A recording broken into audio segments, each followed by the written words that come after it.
വചനാഗ്നി വചനാഗ്നി ആത്മാവിൽ അഭിഷേക വചനാഗ്നി വചനാഗ്നി വചനാഗ്നി ആത്മാവിൽ അഭിഷേക വചനാഗ്നി ദേശങ്ങൾ രാജ്യങ്ങൾ ഗോത്രങ്ങൾ വംശങ്ങളെങ്ങും അറിയട്ടെ വചനാഗ്നി ദേശങ്ങൾ രാജ്യങ്ങൾ ഗോത്രങ്ങൾ വംശങ്ങളെങ്ങും പടരട്ടെ വചനാഗ്നി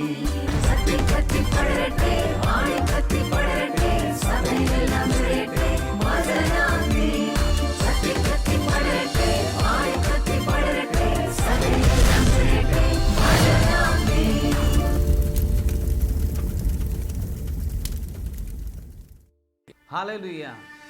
ഈശോയെ നന്ദി, ഈശോയെ സ്തുതി. ഈശോയിൽ എത്രയും സ്നേഹം നിറഞ്ഞ ശാലോം പ്രേക്ഷകരെ, വചനാഗ്നി ശുശ്രൂഷയിലേക്ക് നിങ്ങളെ ഏവരെയും ഹൃദ്യമായി സ്വാഗതം ചെയ്യുന്നു. ലൂക്കായുടെ സുവിശേഷം 18-ാം അധ്യായം 27-ാമത്തെ തിരുവചനം, മനുഷ്യർക്ക് അസാധ്യമായത് ദൈവത്തിന് സാധ്യമാണ്. മനുഷ്യർക്ക് അസാധ്യമായത് ദൈവത്തിന് സാധ്യമാണ്. മാനുഷിക ചിന്തകളും മാനുഷിക സ്വപ്നങ്ങളും മാനുഷിക ആഗ്രഹങ്ങളും പരാജയപ്പെടുന്നൊരു തലമുണ്ട്. മനുഷ്യൻ്റെ ചിന്താഗതികൾ അസ്തമിക്കുന്നിടത്ത് വചനം നമ്മളെ പഠിപ്പിക്കുകയാണ്, നിൻ്റെ ദൈവത്തിന് നിൻ്റെ പ്രതീക്ഷ അസ്തമിച്ച സ്ഥലത്ത് പ്രവർത്തിക്കാനായിട്ട് കഴിയും. നിൻ്റെ ദൈവത്തിന് നിൻ്റെ പ്രത്യാശ അവസാനിച്ച സമയത്ത് പ്രവർത്തിക്കാൻ കഴിയും. അതുകൊണ്ട് ഇന്നത്തെ വചന ശുശ്രൂഷയിൽ പ്രിയപ്പെട്ട സഹോദരങ്ങളെ, മാനുഷിക പ്രത്യാശ അസ്തമിക്കുന്നിടത്ത് പ്രവർത്തിക്കുന്ന ഈശോയെക്കുറിച്ച് നമ്മൾ ധ്യാനിക്കുവാനായിട്ട് പോവുകയാണ്. ഇന്ന് നമ്മുടെ മനസ്സിലേക്ക് നമ്മുടെ ചിന്തയ്ക്കായിട്ട് കൊണ്ടുവരുന്നത് ലൂക്കായുടെ സുവിശേഷം 8-ാം അധ്യായം 40 മുതൽ 56 വരെയുള്ള തിരുവചനങ്ങളിലെ 2 പ്രധാനപ്പെട്ട സംഭവങ്ങളാണ്. ഒന്നാമതായി, ഈശോ രക്തസ്രാവം മൂലം വിഷമിച്ച സ്ത്രീയെ സുഖപ്പെടുത്തുന്നു. രണ്ടാമതായിട്ട്, ജായിറോസിൻ്റെ മരിച്ച പുത്രിയെ ഉയർപ്പിക്കുന്നു. ലൂക്കായുടെ സുവിശേഷത്തിൽ രക്തസ്രാവക്കാരി സ്ത്രീയെക്കുറിച്ച് പരാമർശിക്കുന്നത് ഇപ്രകാരമാണ്: 12 വർഷത്തോളം രക്തസ്രാവം മൂലം വിഷമിച്ചവളാണ്. പല വൈദ്യന്മാരുടെയും അടുത്ത് ചെന്ന് അവളെക്കുറിച്ച് എഴുതിയിരിക്കുന്നത് അവളുടെ സ്ഥിതി കൂടുതൽ മോശമാവുകയാണ് ചെയ്യുന്നത്. അവളുടെ സ്ഥിതി ഓരോ ദിവസം കഴിയും തോറും കൂടുതൽ മോശമാവുകയാണ് ചെയ്യുന്നത്. ആ സമയത്താണ് അവൾ വിശ്വാസത്തോടുകൂടി ഈശോയെ തൊടുകയാണ്. വിശ്വാസത്തോടുകൂടി ഈശോയെ തൊടുന്നു. ഈശോയെ തൊട്ട് കഴിഞ്ഞപ്പോൾ 12 വർഷത്തെ രക്തസ്രാവം പൂർണ്ണമായിട്ട് നിലച്ച് അവൾ രോഗവിമുക്തിയായിട്ട് തീരുന്നു.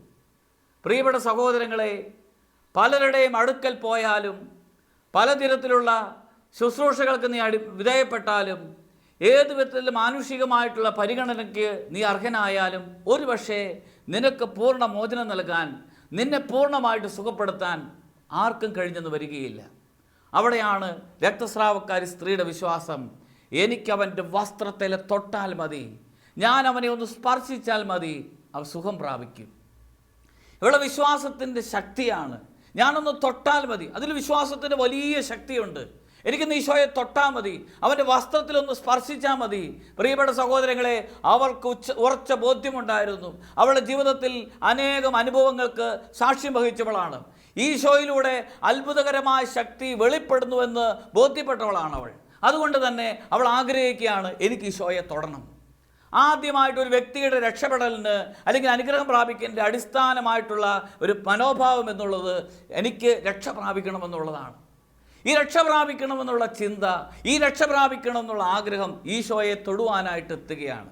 അങ്ങനെ ഈശോയെ തൊടുവാനായിട്ട് ആഗ്രഹിക്കുമ്പോൾ അവൾ ജനക്കൂട്ടത്തെ ഭയപ്പെടുന്നില്ല. എല്ലാവരുടെയും മധ്യത്തിലൂടെ അവൾ വന്ന് ഈശോയെ തൊട്ടു. പലരും ഈശോയെ തൊടുന്നുണ്ട്. ഈശോയുടെ ചുറ്റിന് നിൽക്കുന്ന ശിഷ്യന്മാർ ഈശോയെ സ്പർശിച്ചു. ജനക്കൂട്ടം മുഴുവൻ ഈശോയെ സ്പർശിച്ചു. എന്താണ് മറ്റുള്ളവർക്ക് ലഭിക്കാത്തത് ഈ രക്തസ്രാവക്കാരി സ്ത്രീക്ക് ലഭിച്ചത്? അവൾ ഈശോയെ തൊട്ടത് വിശ്വാസം കൊണ്ടാണ്. അവൾ ഈശോയെ സ്പർശിച്ചത് ഉറച്ച വിശ്വാസത്തോടു കൂടിയാണ്. പ്രിയപ്പെട്ട സഹോദരങ്ങളെ, നിങ്ങൾ വിശ്വാസത്തോടു കൂടി നിങ്ങളുടെ ഈശോയെ തൊട്ടാൽ നിങ്ങൾ സൗഖ്യം പ്രാപിക്കുകയില്ലേ? നിങ്ങൾ വിശ്വാസത്തോടു കൂടി ഈശോയെ തൊട്ടാൽ നീ സൗഖ്യം പ്രാപിക്കുകയില്ലേ? ഈശോ തോമാസ് ലീഹായ്ക്ക് പ്രത്യക്ഷപ്പെടുമ്പോൾ തോമാസ് ലീഹായോട് പറയുന്നുണ്ട്, നിന്റെ വിരൽ എൻ്റെ അടുക്കലേക്ക് കൊണ്ടുവരിക, പാർശ്വത്തിൽ വയ്ക്കുക. അങ്ങനെ അവിശ്വാസിയാകാതെ വിശ്വാസിയാവുക, അവിശ്വാസിയാകാതെ വിശ്വാസിയാവുക. തോമാസ് ലീഹ ഈശോയുടെ പാർശ്വം കണ്ടപ്പോൾ, ഉദ്ധിതനായ ഈശോയെ കണ്ടപ്പോൾ പറഞ്ഞു, ഞാൻ വിശ്വസിക്കുന്നു, എൻ്റെ കർത്താവേ, എൻ്റെ ദൈവമേ. യോഹന്നാൻ 22:28, എൻ്റെ കർത്താവേ, എൻ്റെ ദൈവമേ. ഈ വചനം അവിശ്വാസത്തിൻ്റെ വചനമല്ല, ഈ വചനം വിശ്വാസത്തിൻ്റെ വചനമാണ്. ഞാൻ എൻ്റെ ഈശോയെ വിശ്വസിക്കുന്നു. സമാനമായ വിധത്തിൽ രക്തസ്രാവക്കാരി സ്ത്രീ ഉറച്ചു വിശ്വസിച്ചുകൊണ്ട് കർത്താവിനെ തൊടുകയാണ്. എൻ്റെ കർത്താവിന് എന്നെ സുഖപ്പെടുത്താൻ കഴിയും, എൻ്റെ ഈശോയ്ക്ക് എന്നെ സുഖപ്പെടുത്താൻ കഴിയും. ഒരുപക്ഷേ വർഷങ്ങളോളം രോഗികളായി ചികിത്സിക്കുന്ന വ്യക്തിയായിരിക്കാം, ചികിത്സയ്ക്ക് വിധേയപ്പെട്ടിരിക്കുന്ന വ്യക്തിയായിരിക്കാം. ഒരുപക്ഷേ നീണ്ട വർഷങ്ങളുടെ രോഗപീഠ നിന്നെ അലട്ടുന്നുണ്ടായിരിക്കാം. ശാരീരികവും മാനസികവുമായിട്ട് നീ തളർന്ന വ്യക്തിയായിരിക്കാം. എല്ലാ പ്രത്യാശകളും അസ്തമിച്ച വ്യക്തിയായിരിക്കണം. പക്ഷേ നീ വിശ്വസിച്ച് കർത്താവിനെ തൊട്ടാൽ നീ സൗഖ്യം പ്രാപിക്കും. നീ വിശ്വസിച്ച് കർത്താവിനെ സ്പർശിച്ചാൽ സൗഖ്യം പ്രാപിക്കും. നീ വിശ്വസിച്ച് അവനോട് ചേർന്ന് നിന്നാൽ നീ സൗഖ്യം പ്രാപിക്കും, അനുഗ്രഹം പ്രാപിക്കും. അതിന് അനുഗ്രഹം പ്രാപിക്കുന്നതിന് അടിസ്ഥാനം വിശ്വാസമാണ്. നിനക്കത് വിശ്വാസമുണ്ടോ? നീ അനുഗ്രഹം പ്രാപിക്കാൻ വിശ്വാസമുണ്ടോ? നിനക്ക് അനുഗ്രഹം പ്രാപിക്കാൻ തക്ക വിശ്വാസമുണ്ടോ? എങ്കിൽ കർത്താവ് നിന്നെ സുഖപ്പെടുത്തിയിരിക്കും. അതാണ് രക്തസ്രാവക്കാരി സ്ത്രീ ഉറച്ചു വിശ്വസിക്കുകയാണ്, ഞാൻ എൻ്റെ ഈശോയെ തൊട്ടാൽ അവിടുന്ന് എന്നെ സുഖപ്പെടുത്തും. രക്തസ്രാവക്കാരി ഈശോയെ തൊട്ട് കഴിഞ്ഞപ്പോൾ അവൾക്ക് മനസ്സിലായി, അതിനു മുമ്പേ തന്നെ ഈശോയെ തൊട്ടിട്ടുണ്ട്. പ്രിയപ്പെട്ട സഹോദരങ്ങളെ, ദൈവം നമ്മളെല്ലാം ചേർത്ത് നിർത്തി അനുഗ്രഹിക്കുന്നവനാണ്. നമ്മുടെ അടുത്തേക്ക് കർത്താവ് വരുന്നുണ്ട്. സൗഖ്യപ്പെടുത്തുവാനും അനുഗ്രഹിക്കുവാനുമായി അനുഗ്രഹത്തിൻ്റെ കരങ്ങളുമായിട്ട് ഈശോ നമ്മുടെ അടുത്തേക്ക് വരുന്നുണ്ട്. പക്ഷേ നിൻ്റെ വിശ്വാസം സൗഖ്യം പ്രാപിക്കുന്നതിന് വലിയൊരു മാനദണ്ഡം തന്നെയാണ്. നീ വിശ്വസിച്ചാൽ അനുഗ്രഹം പ്രാപിക്കും. അതുകൊണ്ടല്ലേ യോഹന്നാന്റെ സുവിശേഷം 11-ാം അധ്യായം 40-ാമത്തെ തിരുവചനത്തിൽ ഈശോ മർത്തായോട് പറയുകയാണ്, വിശ്വസിച്ചാൽ നീ ദൈവമഹത്വം ദർശിക്കും, വിശ്വസിച്ചാൽ നീ ദൈവമഹത്വം ദർശിക്കും. ഈശോയെ സ്വീകരിക്കുന്ന മർത്ത ലാസറിൻ്റെ കല്ലറയുടെ അടുത്തേക്ക് ഈശോ പോകുമ്പോൾ അവളുടെ അവിശ്വാസം വെളിപ്പെടുകയാണ്. അവൾ ഈശോയോട് പറയുന്നത്, കർത്താവേ, ലാസർ മരിച്ചിട്ട് 4 ദിവസമായി. ഇനി ആ കല്ലറയിൽ കിടക്കുന്നത് ലാസറിൻ്റെ മൃതശരീരമാണ്.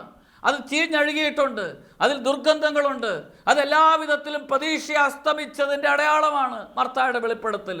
കർത്താവേ, അങ്ങോട്ട് പോകണ്ട, അവനെ സമീപിക്കേണ്ട. അവിടെ കിടക്കുന്നത് എൻ്റെ സഹോദരൻ ലാസറല്ല, അവിടെ കിടക്കുന്നത് മൃതശരീരമാണ്. ലാസറിൻ്റെ കല്ലറയുടെ ചുവട്ടിൽ നിന്ന് മർത്തായോട് നേരെ നോക്കി ഈശോ പറയുകയാണ്, മർത്ത, വിശ്വസിച്ചാൽ നീ ദൈവമഹത്വം ദർശിക്കും, വിശ്വസിച്ചാൽ നീ ദൈവമഹത്വം ദർശിക്കും. പ്രിയപ്പെട്ട സഹോദരങ്ങളെ, അവിശ്വാസിയാകാതെ വിശ്വാസിയാവുക. രക്തസ്രാവക്കാരി സ്ത്രീ നമ്മളെ പഠിപ്പിക്കുന്നത്, നീ വിശ്വാസത്തോടെ കർത്താവിനെ തൊട്ടാൽ സൗഖ്യം പ്രാപിക്കും. നിന്റെ ജീവിതത്തിൻ്റെ പ്രതിസന്ധികൾ എത്ര വലുതായിരിക്കാം, എത്രമാത്രം തകർന്ന വ്യക്തിയായിരിക്കാം. ഒരുപക്ഷെ മാനുഷികമായി ചിന്തിച്ചാൽ എല്ലാവരാലും ഒറ്റപ്പെട്ട് തകർന്ന വ്യക്തിയായിരിക്കാം. നിന്നെ സഹായിക്കാൻ ആരുമില്ലായിരിക്കാം, നിന്റെ വിഷമതയിൽ നിനക്ക് ആശ്വാസം നൽകാൻ ആരുമില്ലായിരിക്കാം. പക്ഷേ നീ വിശ്വാസത്തോടു കൂടി കർത്താവിനെ തൊട്ടാൽ നീ സൗഖ്യം പ്രാപിക്കും. അങ്ങനെ ഈ രക്തസ്രാവക്കാരി സ്ത്രീ വിശ്വാസത്തോടു കൂടി കർത്താവിനെ തൊട്ട് കഴിഞ്ഞപ്പോൾ അവൾ തൻ്റെ ശരീരത്തിൽ പ്രകടമായിട്ട് അടയാളം വെളിപ്പെട്ട് കിട്ടി. അവളുടെ ശരീരത്തിൽ സൗഖ്യം അവൾ അനുഭവപ്പെട്ടു. വിശ്വാസത്തോടെ തൊട്ട് കഴിയുമ്പോൾ, വിശ്വാസത്തോടെ ഈശോയുടെ അടുത്തേക്ക് പോകുമ്പോൾ പ്രകടമായ അടയാളം നിന്റെ ജീവിതത്തിൽ സംഭവിക്കും. രക്തസ്രാവക്കാരി സ്ത്രീക്കറിയാം, അവളുടെ മാനുഷികമായ ചിന്തകളോ അവളുടെ പരിശ്രമങ്ങളോ അല്ല അവൾക്ക് സൗഖ്യം പ്രാപിക്കാനുള്ള കാരണം, അവൾക്ക് ഈശോയിലുള്ള വിശ്വാസമാണ്. പ്രിയപ്പെട്ട സഹോദര സഹോദരി, നീ അനുഗ്രഹം പ്രാപിക്കാൻ, നീ രക്ഷ പ്രാപിക്കാനുള്ള അടിസ്ഥാന മാനദണ്ഡം മാനുഷികമായ പ്രവർത്തനങ്ങളല്ല, നിന്റെ ദൈവത്തിലുള്ള ആഴമായ വിശ്വാസമാണ്. പരിശോധിക്കുക, നിന്നെ സുഖപ്പെടുത്താൻ കഴിയുന്ന ദൈവത്തിൽ നിനക്ക് കുറച്ച് വിശ്വാസമുണ്ടോ? നിന്നെ രക്ഷിക്കാൻ കഴിയുന്ന നിന്റെ ദൈവത്തിൽ ഉറച്ചു വിശ്വാസമുണ്ടോ? എങ്കിൽ നീ അത്ഭുതം കാണും. ഇന്ന് അത്ഭുതങ്ങൾ സംഭവിക്കാത്തതിൻ്റെ, അനുഗ്രഹം ഒരു വ്യക്തി സ്വന്തമാക്കാത്തതിൻ്റെ ഒരു പ്രധാനപ്പെട്ട കാരണം വിശ്വാസമില്ല. വിശ്വാസമില്ലാതെ ആർക്കും അനുഗ്രഹം ലഭിക്കത്തില്ല. അതുകൊണ്ടാണ് മർക്കോസിന്റെ സുവിശേഷം 16-ാം അധ്യായം 17-ാമത്തെ തിരുവചനം, വിശ്വസിക്കുന്നവരോടുകൂടെ ഈ അടയാളങ്ങൾ ഉണ്ടായിരിക്കും, അവർ എൻ്റെ നാമത്തിൽ പിശാചുക്കളെ ബഹിഷ്കരിക്കും, അവർ പുതിയ ഭാഷകൾ സംസാരിക്കും, സർപ്പങ്ങളെ കയ്യിലെടുക്കും, മാരകമായത് എന്തു കുടിച്ചാലും അതവരെ ഉപദ്രവിക്കുകയില്ല. മാരകമായത് എന്തു കുടിച്ചാലും ഉപദ്രവിക്കുകയില്ല. നിനക്ക് വിശ്വാസം ഉണ്ടെങ്കിൽ പ്രത്യാശിക്കുവാനുള്ളത് കർത്താവ് നമുക്ക് ഒരുക്കി തരും. ദൈവം നിനക്ക് വേണ്ടി ഒരുക്കി തരും. അതുകൊണ്ടാണ് റോമാലേഖനം 5:5, പ്രത്യാശ നമ്മളെ നിരാശരാക്കുന്നില്ല, നമുക്ക് നൽകപ്പെട്ടിരിക്കുന്ന പരിശുദ്ധാത്മാവിലൂടെ ദൈവത്തിൻ്റെ സ്നേഹം നമ്മളിലേക്ക് സമർത്ഥമായിട്ട് വർഷിക്കപ്പെട്ടിരിക്കുന്നു. വിശ്വാസമുള്ളവരുടെ ജീവിതത്തിൽ പരിശുദ്ധാത്മാവ് പ്രവർത്തിക്കുന്നത് കാണുവാനായിട്ട് കഴിയും. വീണ്ടും റോമാലേഖനം 12-ാം അധ്യായം 12-ാമത്തെ തിരുവചനം, പ്രത്യാശയിൽ സന്തോഷിക്കുവിൻ, ക്ലേശങ്ങളിൽ സഹനശീലരായിരിക്കുവിൻ, പ്രാർത്ഥനയിൽ സ്ഥിരതയുള്ളവരായിരിക്കുവിൻ. വീണ്ടും യെരമ്യാ പ്രവാചകന്റെ പുസ്തകം 17-ാം അധ്യായം 7-ാമത്തെ തിരുവചനം, കർത്താവിൽ ആശ്രയിക്കുന്നവൻ അനുഗ്രഹീതൻ, അവൻ്റെ പ്രത്യാശ അവിടുന്ന് തന്നെ. നീ ദൈവത്തിൽ ആശ്രയിച്ചാൽ, നിനക്ക് വിശ്വാസമുണ്ടെങ്കിൽ നിന്റെ ജീവിതത്തിൽ പ്രത്യാശിക്കുവാൻ വകയുണ്ട്. വീണ്ടും ലൂക്കായുടെ സുവിശേഷത്തിൻ്റെ 2-ാമത്തെ ഭാഗത്ത് ഈശോ ജായിറോസിൻ്റെ പുത്രിയെ ഉയർപ്പിക്കുകയാണ്. ജായിറോസ് ഈശോയെ സമീപിക്കുമ്പോൾ അവളുടെ മകൾ ആസന്ന മരണയായിരുന്നു എന്ന് ബൈബിളിൽ എഴുതിയിട്ടുണ്ട്. അങ്ങനെ മരണത്തിൻ്റെ വക്കിൽ ഈശോയെ വിളിക്കുകയാണ്. ആ മരണത്തിൻ്റെ വക്കിൽ ഈശോയെ വിളിച്ചു കഴിയുമ്പോൾ, പ്രിയപ്പെട്ട സഹോദരങ്ങളെ, ഈശോ ജായിറോസിൻ്റെ കൂടെ പോവുകയാണ്. ഒരുപക്ഷെ നിന്റെ ജീവിതത്തിലെ ചില അനുഭവങ്ങൾ നിന്നെ മരണത്തിൻ്റെ അടുത്തെത്തി നിൽക്കുന്ന അവസ്ഥയിലേക്ക് കൊണ്ടുപോയേക്കാം. ഒരുപക്ഷെ നിന്റെ ജീവിത സാഹചര്യം മരണത്തിൻ്റെ വക്കിലായിരിക്കാം. ഒരുപക്ഷെ നീ ഇന്ന് തകർച്ചയുടെ വക്കിലായിരിക്കാം, നീ ഇന്ന് നിരാശയുടെ വക്കിലായിരിക്കാം. നീ ആദ്യം പോകേണ്ടത് നിന്റെ ഈശോയുടെ അടുത്തേക്കാണ്. അതാണ് ആസന്ന മരണയായ പുത്രിയെ ഓർത്തുകൊണ്ട് ആ ജായിറോസ് പോകുന്നത് ഈശോയുടെ അടുത്തേക്കാണ്. ആസന്ന മരണയായ തൻ്റെ പുത്രിക്ക് വേണ്ടി അവൻ യാചിക്കുന്നത് ഈശോയുടെ മുമ്പിലാണ്. അപ്പോൾ ഈശോ അവനോടുകൂടി പോവുകയാണ്. നീ ദൈവത്തിൻ്റെ അടുത്തേക്ക് പോകുമ്പോൾ, നിന്റെ ജീവിതത്തിൻ്റെ വലിയൊരു പ്രതിസന്ധി ഘട്ടത്തിൽ നീ ദൈവത്തിൽ ആശ്രയം വെച്ച് ആ ഈശോയുടെ അടുത്തേക്ക് പോകുമ്പോൾ, നിന്റെ കൂടെ വരുന്ന ദൈവത്തെ കാണാൻ പറ്റും, നിന്റെ കൂടെ പോകുന്ന ദൈവത്തെ കാണാൻ പറ്റും. പഴയ നിയമത്തിൽ ജോസഫിൻ്റെ സഹോദരന്മാർ ജോസഫിനെ പൊട്ടക്കിണറ്റിൽ ഇട്ടതിന് ശേഷം ഈ ജോസഫ് ഈജിപ്തിലേക്ക് കൊണ്ടുപോകപ്പെട്ടപ്പോൾ, ജോസഫിനെ വിറ്റ് കഴിഞ്ഞപ്പോൾ, ഈ ഈജിപ്തിലേക്കുള്ള യാത്രയിൽ ഈ ജോസഫ് ഒറ്റയ്ക്കല്ല, ജോസഫിൻ്റെ കൂടെ പോകുന്ന ദൈവത്തെ കാണാൻ പറ്റും. നീ ദൈവത്തിൽ ആശ്രയിച്ചാൽ നിന്റെ കൂടെ വരുന്ന ദൈവത്തെ നമുക്ക് കാണുവാനായിട്ട് കഴിയും. നീ ഇന്ന് ദൈവത്തിൻ്റെ കൂടെയാണോ? ജായിറോസിൻ്റെ വീട്ടിലേക്ക് പോകുന്ന വഴിയിൽ അവിടെ നിന്ന് അറിയിപ്പ് വരികയാണ്, നീ ഇനി ഗുരുവിനെ ബുദ്ധിമുട്ടിക്കണ്ട, കാരണം നിൻ്റെ പുത്രി മരിച്ചു. ഒരു പിതാവിനെ സംബന്ധിച്ചിടത്തോളം ഏറ്റവും നിരാശകരമായ സാഹചര്യത്തിലൂടെ കടന്നു പോവുകയാണ്. കാരണം രക്ഷകനായ, സൗഖ്യപ്പെടുത്തുന്ന, അനുഗ്രഹം നൽകുന്ന, പ്രത്യാശ നൽകുന്ന ഈശോ കൂടെയുള്ളപ്പോഴാണ് ഭൃത്യന്മാർ ഓടി വന്നിട്ട് പറയുന്നത്, ഇനി പ്രത്യാശയ്ക്ക് വകയില്ല. പ്രിയപ്പെട്ട സഹോദരങ്ങളെ, ആ സമയം ജായിറോസ് നോക്കുന്നത് ഈശോയുടെ നേരെയാണ്. നിൻ്റെ ജീവിതത്തിൻ്റെ സങ്കടകരമായ നിമിഷങ്ങളിൽ, നിൻ്റെ ജീവിതത്തിൻ്റെ വേദനകരമായ അനുഭവങ്ങളിൽ, നിൻ്റെ ജീവിതത്തിൻ്റെ തകർച്ചയുടെ അനുഭവങ്ങളിൽ നീ നോക്കേണ്ടത് ഈശോയുടെ നേരെയാണ്. ഈ ജായിറോസ് കടന്നു വന്ന ഭൃത്യൻ്റെ നേരെ നോക്കിയിരുന്നുവെങ്കിൽ ഈശോയെ വിട്ടിട്ട് പോയേനെ. ജായിറോസ് ഈശോയുടെ നേരെ നോക്കിക്കഴിയുമ്പോൾ ഈശോ അവനോട് പറഞ്ഞു കൊടുക്കുന്നത്, ഈശോ അവൻ്റെ ഹൃദയത്തിൽ നിക്ഷേപിക്കുന്നത് പ്രത്യാശയുടെ ശബ്ദമാണ്. നീ ഭയപ്പെടേണ്ട, അവൾ മരിച്ചിട്ടില്ല, ഉറങ്ങുകയാണ്. മനുഷ്യർക്ക് മരിച്ചുവെന്ന് പറയാൻ കഴിയും, എന്നാൽ ദൈവത്തിന് മാത്രമേ ഉറങ്ങിയെന്ന് പറയാൻ കഴിയുകയുള്ളൂ. ലാസറിനെ കുറിച്ചും ഈശോ പറയുന്നത് ഇപ്രകാരമല്ലേ, ലാസർ മരിച്ചിട്ടില്ല, അവൻ ഉറങ്ങുകയാണ്. ലാസർ മരിച്ചിട്ടില്ല, അവൻ ഉറങ്ങുകയാണ്. എല്ലാവർക്കും ലാസർ മരിച്ചു. എല്ലാവരെ സംബന്ധിച്ചിടത്തോളം ജായിറോസിൻ്റെ പുത്രി മരിച്ചു. ഈശോ പറയുകയാണ്, ലാസർ മരിച്ചിട്ടില്ല, ജായിറോസിൻ്റെ പുത്രി മരിച്ചിട്ടില്ല. പ്രിയപ്പെട്ട സഹോദരങ്ങളെ, നീ നശിച്ചിട്ടില്ല, നീ തകർന്നിട്ടില്ല, നീ എല്ലാവിധത്തിലും അവഗണിക്കപ്പെട്ടിട്ടില്ല, നീ ആർക്കും വേണ്ടാത്തവനല്ല, നീ എല്ലാവരാലും ഒറ്റപ്പെട്ടവനല്ല. നീ ഈശോ കൂടെയുള്ളപ്പോൾ ജീവിക്കുന്നവനാണ്. നീ ഈശോ കൂടെയുള്ളപ്പോൾ ജീവിക്കുന്നവനാണ്. ഭൗതികമായ സാഹചര്യങ്ങൾ, സാമ്പത്തിക പ്രതിസന്ധികൾ, അല്ലെങ്കിൽ രോഗപീഠകൾ, വ്യക്തിപരമായ വേദനകൾ, ഒരുപക്ഷെ മരണത്തിന് തുല്യമായ ജീവിതം നയിക്കാൻ തക്കവിധം നമ്മളെ പ്രേരിപ്പിച്ചേക്കാം. അപ്പോഴും നീ പ്രത്യാശയുള്ള വ്യക്തിയാണെങ്കിൽ നീ മരിച്ചിട്ടില്ല. നിന്റെ നേരെ ഈശോ നോക്കി പറയും, നീ മരിച്ചിട്ടില്ല, നീ ജീവിക്കുന്നവനാണ്. അങ്ങനെയാണ് പ്രിയപ്പെട്ട സഹോദരങ്ങളെ ഈ ജായിറോസിൻ്റെ ഭവനത്തിലേക്ക് ഈശോ പോകുന്നത്. ജായിറോസിൻ്റെ ഭവനത്തിലേക്ക് ഈശോ പോകുമ്പോൾ അവിടെ മരിച്ച പ്രതീതിയോടുകൂടി തന്നെ ജായിറോസിൻ്റെ പുത്രിയെ മരിച്ചവളായി കണ്ട് അവിടെ വിലപിക്കുകയും നെടുവീർപ്പെടുകയും മരണ വീട്ടിൻ്റെ പ്രതീതിയോടുകൂടി നിൽക്കുന്ന സ്ഥലത്ത് ഈശോ കടന്നു വരികയാണ്. ഈശോ അവളെ കൈക്ക് പിടിച്ചുയർത്തി. ഈശോ അവളെ കൈക്ക് പിടിച്ചുയർത്തി. പ്രിയപ്പെട്ട സഹോദരങ്ങളെ, നിൻ്റെ ജീവൻ അസ്തമിച്ചെടുത്ത് നിൻ്റെ ജീവൻ കൈക്ക് പിടിച്ചുയർത്തി പുറത്തു കൊണ്ടുവന്ന് നിന്നെ ജീവനുള്ളവനാക്കാൻ ദൈവത്തിന് മാത്രമേ കഴിയുകയുള്ളൂ. അതാണ് ജായിറോസിൻ്റെ പുത്രിയെ ജീവനുള്ളവളാക്കി അവളുടെ മാതാപിതാക്കന്മാർക്ക് കൊടുത്തു. ജായിറോസിൻ്റെ പുത്രി മരിച്ചിട്ടില്ല. പ്രിയപ്പെട്ട സഹോദരങ്ങളെ, ഈ വചനഭാഗം ധ്യാനിക്കുമ്പോൾ ഈശോ നിന്നോട് പറയുകയാണ്, നിൻ്റെ പ്രതീക്ഷ അസ്തമിച്ചിട്ടില്ല, നീ മരിച്ചിട്ടില്ല, നീ ജീവനുള്ളവനാണ്, നീ ഈശോയുടെ തിരഞ്ഞെടുക്കപ്പെട്ടവനാണ്.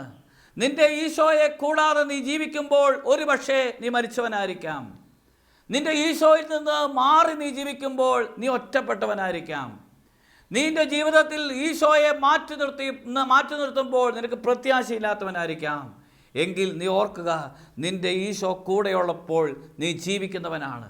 നിൻ്റെ ഈശോയുടെ സാന്നിധ്യം നിൻ്റെ കൂടെയുള്ളപ്പോൾ നീ പ്രത്യാശയുള്ളവനാണ്. അതുകൊണ്ട് പ്രത്യാശയുള്ളവരായിരിക്കാം. അതുകൊണ്ട് പ്രത്യാശയിൽ നമുക്ക് സന്തോഷിക്കാം. ക്ലേശങ്ങളിൽ സഹനശീലരായിരിക്കാം. പ്രാർത്ഥനയിൽ സ്ഥിരതയുള്ളവരായിരിക്കാം. രക്തസ്രാവക്കാരി സ്ത്രീ ജീവിതത്തിൽ വേദനകളിൽ നിന്ന് സന്തോഷങ്ങളിലേക്ക് മടങ്ങിപ്പോയി. ജായിറോസിൻ്റെ കുടുംബത്തിൽ അസ്തമിച്ച സന്തോഷം തിരിച്ചു കിട്ടി. ഈ വചനഭാഗം ധ്യാനിക്കുമ്പോൾ, ഈ വചനഭാഗം നമ്മുടെ വിചിന്തനത്തിനായിട്ട് കൊണ്ടുവരുമ്പോൾ, നീ ഒരിക്കലും തകരേണ്ട വ്യക്തിയല്ല, നീ ഒരിക്കലും നശിക്കപ്പെടേണ്ടവനല്ല, നീ പ്രത്യാശയുള്ളവനായിട്ട് തീരേണ്ടവനാണ്. നീ മനുഷ്യനിലല്ല ആശ്രയിക്കേണ്ടത്. അതുകൊണ്ടാണ് യെരമ്യാ പ്രവാചകൻ്റെ പുസ്തകം 17-ാം അധ്യായം 5-ാമത്തെ തിരുവചനം, മനുഷ്യനിൽ ആശ്രയിക്കുകയും ശരീരശക്തിയെ അവലംബമാക്കി കർത്താവിൽ നിന്ന് ഹൃദയം തിരിക്കുന്നവൻ ശബ്ദൻ. മനുഷ്യനിൽ ആശ്രയിച്ചാൽ നിനക്ക് വേദനിക്കുവാനും നിരാശപ്പെടുവാനും ഉത്കണ്ഠപ്പെടുവാനുമുള്ള അനേകം കാര്യങ്ങളുണ്ട്. നീ ദൈവത്തിൽ ആശ്രയിച്ചാൽ, നിൻ്റെ ഈശോയിൽ ആശ്രയിച്ചാൽ പ്രത്യാശിക്കാൻ, ജീവിതത്തിൽ പ്രതീക്ഷിക്കാൻ, ജീവിതത്തിൽ അനുഗ്രഹം പ്രാപിക്കാൻ അനേകം കാര്യങ്ങൾ ദൈവം നിനക്ക് വേണ്ടി ഒരുക്കിയിട്ടുണ്ട്. അതുകൊണ്ട് പ്രിയപ്പെട്ട സഹോദര, പ്രിയപ്പെട്ട സഹോദരി, നീ പ്രത്യാശയുള്ളവനായിരിക്കുക. നീ ഒരിക്കലും പ്രതീക്ഷ നഷ്ടപ്പെട്ടവനായി ജീവിക്കരുത്. നീ ഒരിക്കലും നിരാശപ്പെട്ടവനായി ജീവിക്കരുത്. കാരണം നിൻ്റെ ഈശോ നിൻ്റെ കൂടെയുണ്ട്. നിൻ്റെ ഈശോ നിൻ്റെ കൂടെയുള്ളിടത്തോളം കാലം നീ മരിച്ചവനല്ല.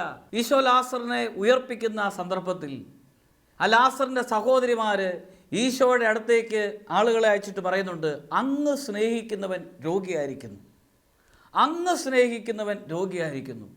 ഈശോ ലാസറിനെ സ്നേഹിക്കുന്നുവെന്ന് യോഹന്നാൻ ശ്ലീഹ വെളിപ്പെടുത്തി തരികയാണ്.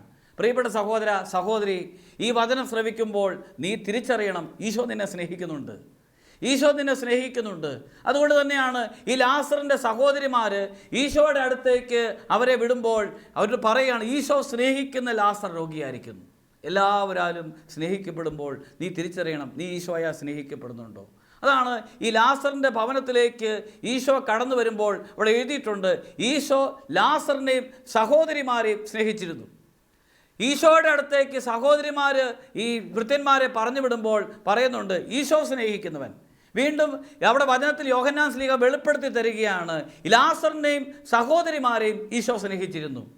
യോഹന്നാൻ ശ്ലീഹ ഇങ്ങനെ ഇപ്രകാരം എഴുതി വച്ചിരിക്കുന്നതിൻ്റെ ഒരു പ്രധാനപ്പെട്ട കാര്യം, ദൈവത്തെ സ്നേഹിക്കുമ്പോൾ, ദൈവത്തെ സ്നേഹിക്കുന്നു എന്ന് വെളിപ്പെടുമ്പോൾ ആണ് യഥാർത്ഥത്തിൽ ദൈവം നമ്മെ സ്നേഹിക്കുന്നു എന്നുള്ള ബോധ്യം നമുക്ക് വെളിപ്പെട്ട് കിട്ടുന്നത്. നീ ദൈവത്തെ സ്നേഹിക്കുന്നു എന്ന് തിരിച്ചറിവുണ്ടാകുമ്പോൾ നിന്റെ സ്നേഹത്തിൻ്റെ 10 മടങ്ങിലധികം നിന്നെ ഈശോ സ്നേഹിക്കുന്നുണ്ട് എന്ന് വെളിപ്പെടുത്തി കിട്ടുകയാണ്. അതാണ് ഈ ലാസറിൻ്റെയും സഹോദരിമാരുടെ അടുത്തേക്കും ഈശോ കടന്നു വരുമ്പോൾ ഒരു പ്രത്യേകത. അതായത് ഈ സഹോദരിമാർ കരയുമ്പോൾ, ഈ ലാസറിനെ ഓർത്ത് സഹോദരിമാർ കണ്ണീർ പൊഴിക്കുമ്പോൾ ഈശോയും അവരോടൊപ്പം കണ്ണീർ പൊഴിക്കുകയാണ്. നിന്നോടൊപ്പം സന്തോഷിക്കുന്ന ദൈവം, നിന്നോടൊപ്പം കരയുന്ന ദൈവം, നിൻ്റെ ആവശ്യങ്ങളിൽ ഇടപെടുന്ന ദൈവം, ഇത് നമ്മുടെ ചിന്തയ്ക്ക് കൊണ്ടുവരേണ്ടതാണ്. എന്നോടൊപ്പം കരയുന്ന ദൈവത്തെ സുവിശേഷത്തിൽ കണ്ടെത്താൻ പറ്റും. നിന്നോടൊപ്പം ആനന്ദിക്കുന്ന ദൈവത്തെ കണ്ടെത്താൻ പറ്റും. അതാണ് നിൻ്റെ ദൈവം നിന്നോടുകൂടി കരയുന്നവനാണ്. പ്രിയപ്പെട്ട സഹോദരങ്ങളെ, കുരിശിലെ ബലിയിൽ കർത്താവ് ഇരുകരങ്ങളും കുരിശോട് ചേർത്ത് ബന്ധിക്കപ്പെട്ട് കർത്താവ് എനിക്ക് ദാഹിക്കുന്നു എന്ന് പറയുമ്പോൾ ദാഹമുള്ള എല്ലാ മക്കൾക്കും വേണ്ടിയാണ്. ഈ ഭൂമിയിൽ സ്വന്തം ജീവിതത്തെ ഓർത്ത് വേദനിക്കുന്ന എല്ലാ മക്കൾക്കും വേണ്ടി കർത്താവ് ദാഹിക്കുന്നുണ്ട്. ഈ ദാഹം ഒരാത്മാവിന് വേണ്ടിയാണ് എന്ന് വചനം നമ്മളെ പഠിപ്പിക്കുന്നുണ്ട്. ഓരോ വ്യക്തിയെയും കർത്താവ് ദാഹത്തോടെ നോക്കിക്കൊണ്ടിരിക്കുകയാണ്. ഓരോ വ്യക്തിയുടെ ആത്മാവിനെ കർത്താവ് ദാഹത്തോടെ നോക്കിക്കൊണ്ടിരിക്കുകയാണ്. സഹോദര സഹോദരി, നിന്റെ വിശുദ്ധീകരണത്തിന് വേണ്ടി, നിന്റെ ആത്മാവിൻ്റെ രക്ഷയ്ക്ക് വേണ്ടി നിന്നെ പൂർണ്ണമായി സ്നേഹിച്ചുകൊണ്ട് കർത്താവ് നോക്കിക്കൊണ്ടിരിക്കുകയാണ്. ആ ലാസറിൻ്റെ ഭവനത്തിലേക്ക് കടന്നു വരുന്നതിൻ്റെ പ്രധാനപ്പെട്ട കാരണം ലാസർ മരിച്ചിട്ടില്ല. ലാസർ മരിച്ചിട്ടില്ല, ലാസർ ജീവിക്കുന്നു. പ്രിയപ്പെട്ട സഹോദരങ്ങളെ, ഈശോയെ സ്നേഹിക്കുന്ന ഒരു വ്യക്തി മരിച്ചിട്ടില്ല. ഈശോയെ സ്വന്തമാക്കിയ ഒരു വ്യക്തി നശിച്ചിട്ടില്ല. ഈശോയെ തിരിച്ചറിഞ്ഞ ഒരു വ്യക്തി നശിച്ചിട്ടില്ല. അതുകൊണ്ടാണ് ലാസറിന്റെ ഭവനത്തിലേക്ക് വന്നിട്ട് കർത്താവ് അവന് ജീവൻ കൊടുക്കുന്നത്. ഈശോയെ ഈ ഭൂമിയിൽ അറിഞ്ഞിട്ടുള്ള ഒരു വ്യക്തി മരിക്കുകയില്ല. ഈശോയെ ഈ ഭൂമിയിൽ അറിയാതെ പാപത്തിൽ ജീവിക്കുന്ന വ്യക്തിയാണ് മരിക്കുന്നത്. അവൻ്റെ ആത്മാവ് നഷ്ടപ്പെട്ടു. നീ ഈശോയെ അറിഞ്ഞ് ജീവിക്കുന്ന വ്യക്തിയാണോ? നീ ഈശോയെ അനുഭവിച്ച വ്യക്തിയാണോ? എങ്കിൽ നീ മരിച്ചിട്ടില്ല, നീ ജീവിക്കുന്നവനാണ്. അങ്ങനെ ആ ലാസറിൻ്റെ ഭവനത്തിലേക്ക് ഈശോ കടന്നു വന്ന് മരിച്ച ലാസറിനെ, മാനുഷികമായി മരിച്ച ലാസറിനെ പുറത്തേക്ക് കൊണ്ടുവന്നിട്ട് പറയുകയാണ്, ഞാൻ ജീവൻ നൽകുന്ന ദൈവമാണ്. ഞാൻ വന്നിരിക്കുന്നത് ജീവൻ ഉണ്ടാകുവാനും അത് സമർത്ഥമായി നൽകുവാൻ വേണ്ടി തന്നെയാണ്. അതുകൊണ്ടാണ് യോഹന്നാൻ സുവിശേഷം 3-ാം അധ്യായം 16-ാമത്തെ തിരുവചനം, അവനിൽ വിശ്വസിക്കുന്ന ഒരുവനും നശിച്ചു പോകാതെ നിത്യജീവൻ പ്രാപിക്കേണ്ടതിന് വേണ്ടി തൻ്റെ ഏകജാതനെ നൽകുവാൻ തക്കവണ്ണം ദൈവം ഈ ലോകത്തെ അത്രമാത്രം സ്നേഹിച്ചു. നിന്നെ സ്നേഹിക്കുന്ന ഈശോയെ ഈ ലാസറിൻ്റെ മരണത്തിൽ കണ്ടെത്താനായിട്ട് കഴിയും. ലാസറിനെ ഉയർപ്പിക്കുമ്പോൾ നിന്നെ സ്നേഹിക്കുന്ന ഈശോയാണ് നിൻ്റെ കൂടെയുള്ളതെന്ന് തിരിച്ചറിയുക. പ്രിയപ്പെട്ട സഹോദരങ്ങളെ, ഈ വചനങ്ങളുടെ വെളിച്ചത്തിൽ വിശ്വാസത്തോടു കൂടി നമുക്ക് പ്രാർത്ഥിക്കാം. കാരണം നമ്മുടെ ഈശോ ജീവിക്കുന്ന ദൈവമാണ്. നമ്മുടെ ഈശോ നമ്മളെ അറിയുന്ന ദൈവമാണ്. നമ്മുടെ ഈശോ നമ്മുടെ ഹൃദയം പൂർണ്ണമായിട്ടും വെളിപ്പെട്ട് കിട്ടി നമ്മളെ സ്നേഹിക്കുന്ന ഈശോയാണ്. ഒരു നിമിഷം നമുക്ക് പ്രാർത്ഥിക്കാം. നിരാശയോടുകൂടി കഴിയുമ്പോൾ, പ്രത്യാശ നഷ്ടപ്പെട്ട് ദൈവസന്നിധിയിൽ നീ ആയിരിക്കുമ്പോൾ ഈ വചനം കേട്ട് വിശ്വാസത്തോടു കൂടി നമുക്ക് പ്രാർത്ഥിക്കാം. വിശ്വസിച്ചാൽ നീ ദൈവമഹത്വം ദർശിക്കും. വിശ്വസിച്ചാൽ നീ ദൈവമഹത്വം ദർശിക്കും.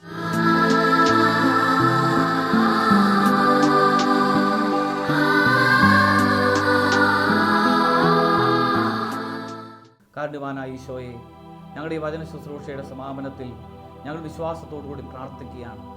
ലാസറിൻ്റെ കല്ലറയുടെ അടുത്തേക്ക് നീ വന്നതുപോലെ, രക്തസ്രാവക്കാരി സ്ത്രീയെ സുഖപ്പെടുത്തിയതുപോലെ, ജായറോസിൻ്റെ ഭവനത്തിലേക്ക് വന്ന് ജീവൻ കൊടുത്തതുപോലെ, ഒരുപക്ഷെ നിരാശയിലും പ്രത്യാശ നഷ്ടപ്പെട്ട് മരണത്തിൻ്റെ വക്കിലെത്തിയിരിക്കുന്ന, ജീവിതത്തിലെ എല്ലാവിധത്തിലുള്ള സന്തോഷങ്ങളും നഷ്ടപ്പെട്ട് കഴിയുന്ന എൻ്റെ അടുക്കലേക്ക് നീ കടന്നു വരണമേ. എന്നെ സുഖപ്പെടുത്തണമേ, എന്നെ ശക്തിപ്പെടുത്തണമേ. പ്രിയപ്പെട്ട സഹോദരങ്ങളെ, ഹൃദയം തുറന്ന് കർത്താവിനെ സ്തുതിക്കുമ്പോൾ നീ ശക്തി പ്രാപിക്കും, നീ അനുഗ്രഹം പ്രാപിക്കും. ഒരു നിമിഷം നമുക്ക് ഇരു കരങ്ങൾ ഉയർത്തി കർത്താവിനെ സ്തുതിച്ചാരാധിക്കാം. ഹല്ലേലൂയ, ഹല്ലേലൂയ, ഹല്ലേലൂയ, ഹല്ലേലൂയ. ഈശോയെ നന്ദി, ഈശോയെ സ്തുതി, ഈശോയെ ആരാധന. ഹല്ലേലൂയ, ഹല്ലേലൂയ, ഹല്ലേലൂയ, ഹല്ലേലൂയ, ഹല്ലേലൂയ, ഹല്ലേലൂയ, ഹല്ലേലൂയ, ഹല്ലേലൂയ, ഹല്ലേലൂയ, ഹല്ലേലൂയ, ഹല്ലേലൂയ, ഹല്ലേലൂയ, ഹല്ലേലൂയ, ഹല്ലേലൂയ.